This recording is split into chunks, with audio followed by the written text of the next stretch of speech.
Sallallahu wasallam ala nabi sayyidina Muhammadin wa alihi wa sahbihi ajma'in.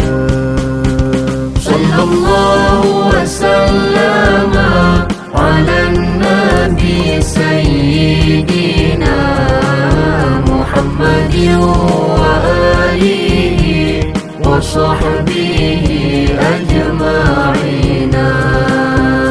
Abdullah ayahnya, Aminah ibundanya, Abdul Muttalib itu kakeknya, Abu Talib itu pamannya.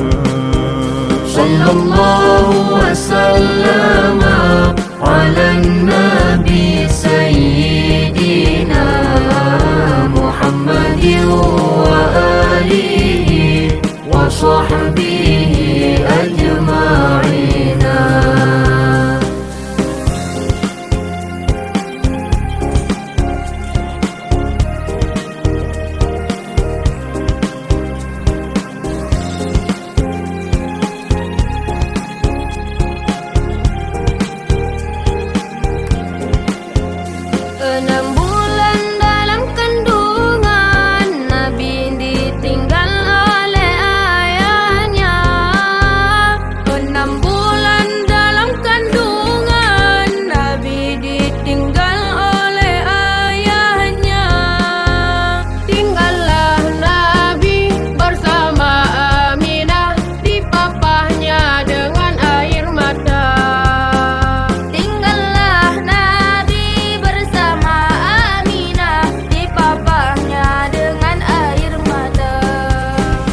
Sallallahu wasallam ala nabi sayyidina Muhammadin wa alihi wa sahbihi ajma'in.